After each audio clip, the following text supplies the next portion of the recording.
दिखा देता हूं। क्या ये सवाल आया था एरिया बाउंडेड का? एक बार जरूर चेक कर लियो, एरिया बाउंडेड का ये आया था क्वेश्चन। ये देख लो एक बार, दो पैराबोला कर्व है और एक अपवर्ड्स ओपनिंग वाले ये कर्व है, एक डाउनवर्ड्स का एक अपवर्ड्स का। एक बार देख लो, y is equal to x square minus 5x and y is equal to 7x minus x square. तो क्या ये आया था कि नहीं क्वेश्चन? एक बार देख लो, क्योंकि ये तो सब जो है ना कि हमारे पास ऑप्शन इसलिए नहीं है क्योंकि अभी तो स्टैंडर्ड ये जेई का पेपर नहीं है ना, ये तो बिल्कुल मतलब ये समझ लो कि मेमोरी बेस्ड टाइप के हैं। तो जितने मैक्सिमम हमें मिले हैं उतना अपन सारे डिस्कशन आज कर ही डालेंगे। नहीं, ये आया था सीएनएफ, बहुत बढ़िया। सभी लोग सीएनएफ बता देंगे कि हाँ आया था, तो इसका मतलब हो जाएगा कि हाँ कंफर्म है ये। तो इस सवाल को तुमने बनाया, एक बार चेक कर लेते हैं आंसर क्या आ रहा है, कैसे निकलेगा। सबसे पहले इस कर्व को देखो, ये एक पैराबोला का कर्व है, ये y is equal to x square minus 5x है ना, अपवर्ड्स ओपनिंग टाइप का कर्व आएगा इसका। चलिए अब इसको ड्रॉ करते हैं। कैसे इसको ड्रॉ करोगे? एक्स स्क्वायर माइनस 5x को, एक्स स्क्वायर माइनस 5x को जो ड्रॉ करोगे, इसके जो है x के जब y को 0 करोगे तो x की दो वैल्यूज आएंगी। कैसे? X square minus 5x is equal to 0, तो x की दो वैल्यूज आएंगी, एक 0 आ जाएगा और एक 5 आ जाएगा। अपवर्ड्स ओपनिंग का कर्व है, क्यों? क्योंकि a की वैल्यू पॉजिटिव है, तो इसका जो कर्व आ जाएगा कुछ इस प्रकार आ जाएगा, है ना, ये इसका कर्व आएगा। y is equal to x square minus 5x का इस तरीके से कर्व आएगा। सेम तरीके से हम लोग इसका भी कर्व बना सकते हैं, y is equal to 7x minus x square. इसको भी हम 0 से इक्वेट करके x की दो वैल्यूज आ जाएंगी, है ना।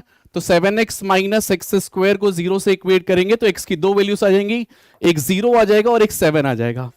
और ये डाउनवर्ड्स वाला कर्व होगा। कैसे डाउनवर्ड्स पता चला? क्योंकि एक्स स्क्वायर का कोफिशिएंट यहाँ निगेटिव है, एक्स स्क्वायर का यहाँ कोफिशिएंट पॉजिटिव है ना। तो चेक करते हैं, तो इस कर्व का हमारा जो बनेगा वो इस प्रकार बनेगा। देखो ये हमारा कर्व आएगा, ये किसका कर्व है? 7x minus x square. हमें इन दोनों को मिला के एरिया इंक्लोज बनाना है, तो पहले एक काम करते हैं, इन दोनों का इंटरसेक्शन भी निकाल लेते हैं। क्या इंटरसेक्शन आ रहा है? तो इन दोनों को बराबर कर दो, तो उससे तुम्हारा इंटरसेक्शन आ जाएगा। X square minus 5x is equal to आ जाएगा 7x माइनस एक्स स्क्वायर। दोनों को सॉल्व करेंगे तो 2x का square minus 12x is equal to 0, तो x की दो वैल्यूज आ जाएंगी, एक 0 आ जाएगा और 6 आ जाएगा। तो इसका जो मीटिंग पॉइंट आ रहा है वो 0 आएगा और 6 आएगा। तो मैं दोनों ग्राफ को क्लब करके और पॉइंट ऑफ इंटरसेक्शन 0 और 6 बना के इसको नेक्स्ट पेज में मैं ड्रॉ कर लेता हूं, है ना। तो देखते हैं इसका क्या आंसर आ रहा है। वो तो आ जाएगा, काफी इजिली है, कोई टफ काम नहीं था मेरे ख्याल से, ये 1 मिनट में बनने लायक था, कोई टफ काम नहीं है ना, क्योंकि बड़ा टाइप का कर्व नहीं है कोई। जैसे होता है ना कई बार क्या होता है कि रूट्स बहुत ही भयानक टाइप के आ जाते हैं, इसमें रूट्स भी बहुत ही इजिली निकल गए।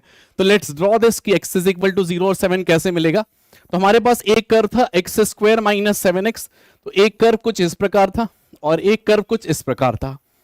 अब इनका जो इंटरसेक्शन आ रहा था वो यहां पे कहीं पे इंटरसेक्शन है, एक x इज इक्वल टू 0 और एक x इज इक्वल टू 6, तो ये हमारा कर्व आएगा, है ना।